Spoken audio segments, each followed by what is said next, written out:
Well, good morning, brothers and sisters. Thank you for checking in with us again today. Over these last several weeks, we've been trying to address some of the unique emotions, the situations that we're going through as a family, and we're all different with different needs. We've talked about family needs, we've talked about marital needs, how to face those through this time, and certainly there's no more important need than those who are sheltering alone. And we've asked Leah Fight to join us today. Thank you, Leah. We're just talking about the fact this is not something that she wants to do, but she's doing it because she's obedient to the Lord, wants to bless other people as well. And so we just want to talk about some of those things for those of you who are sheltering alone and facing a whole unique set of challenges. And so, Leah, during this time, in one way, you're blessed. Can we say you're blessed to continue working during this time? Yes, for sure. But still, you're sheltering alone when you're not working. What are some of the challenges? What are some of the struggles that you faced because of this time of sheltering alone? Probably just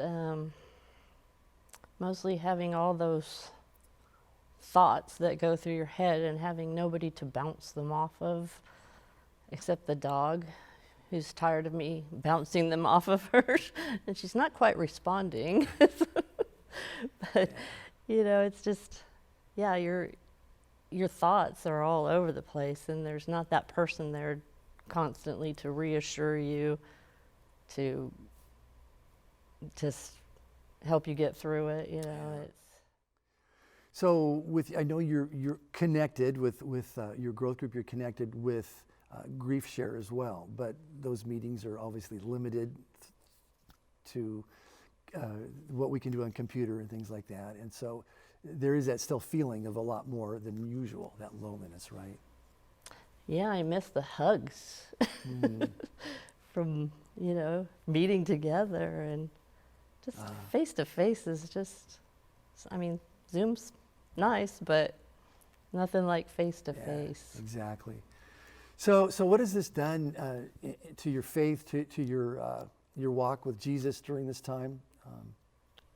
When this first all happened, I struggled. Like, what could possibly come good out of this? And how can you want the world to be shut down and not meeting together? Your word tells us to meet together. So now we can't even meet together. I can't even be with my church family. And so it just didn't make any sense to me at first, but I just kept lamenting and staying in my daily devotions and reading God's word, and every now and then he throws something out there that's an answer, and I want to say, okay, that could be coincidence, but I know it's him speaking to me. Yeah. Do you have an example of just truths that have just really brightened your day, that have reminded you of his love and concern for you during this time? Oh, there's been plenty of times that I have like a stack of daily devotions sitting on my couch, and there's been plenty of times that I've been talking to him about something and just gone to my daily devotions, and there's something he said, and one of them was I think one day when I was just feeling like, why do you want me to be all alone and now can't even meet with people, after losing Brad, and so I have no kids, and my siblings are all moved out of state, and so I was like, why are you taking everything away from me? What do you want? And this verse came up, be at rest once more, O my soul, for the Lord has been good to you. And so I tried to focus on remembering my blessings, I'm still blessed to be able to work, and I'm still blessed with all my friends, and my church family's still here, whether I can come here or go to growth group or, Yeah. I just forget in my aloneness, all those fears just start freaking you out. You start thinking, everybody's going to be gone. There's nobody out there in the world anymore. And then I just have to bring myself back in and remind me that they're all still there. Yeah.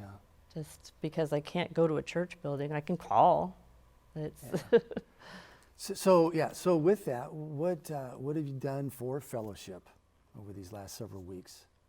Well, my growth group has Zoom, and my grief share ministry has Zoom, so I meet on those Wednesday and Thursday nights. So, and that's been real helpful too, just to hear others, and know how others are feeling. Yeah. Plus, you're going on a hike with Renee. I am, and we're done.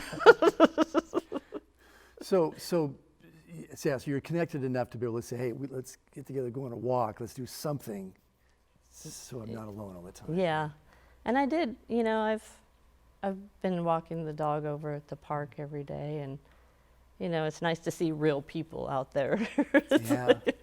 When I was on vacation for a week, I was felt so isolated and so alone, and I cried a lot. I did, and but I was afraid to go in the public. I let all the fears come in, and then I just walked the dog around the park every day, and then I had to just be out there and remind myself that there's people still out there.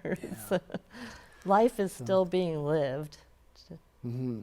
Now, in those times when you are alone, maybe at the worst, the darkest days, I mean, does that thought come to you like, well, nobody cares, and if they did care, why is nobody calling me? And yeah, I do go through that sometimes, and when I want to self-pity. But because you think, well, I don't want to be a burden on other people. I don't want to bother other people all the time. They still have their families there, or they're still having to deal with their own things, so I don't want to bother people. Yeah, and I think that's a universal thing for people. They don't think about me because I'm not important to their own families and things. And I would say to you, Leah, and say to those who are alone that as the church, if you've not gotten a call from us lately,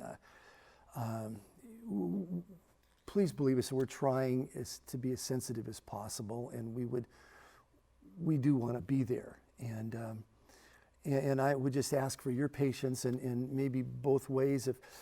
Please be a bother. Please call us at the church office, so that one of us as pastors can pray with you. We do that through this time still all the time, praying with people on the phone, praying with people who will come by here, and we kind of go on walks in our property, and to pray with you so that you're not alone. So I'm asking you to do that and resist the temptation to say, no, nobody wants to hear from me, nobody cares. That is not true. And so please take us up on that. And I think that that I know that the church is here, and I know that people are there, and I try to remember myself that other people are feeling the exact way I do. There's and especially in my grief share ministry, I realize that a lot of them are feeling the same way, and instead of focusing on myself, I need to remember too that there's someone else feeling that way, and I need to reach out to them. Exactly. That's exactly. Instead of focusing on self, I need to focus on others, and that's what God calls us to do. And right on. It's appreciate that. Well, Leah, thank you for coming in, and you're done, and you did a terrific job. And church, we are praying for you, our staff and our elders. We take this very seriously when we're limited to what we can do, but certainly our desire to daily uplift people in our congregation through whatever we're going through. So hope to be able to see you again soon. God bless you all.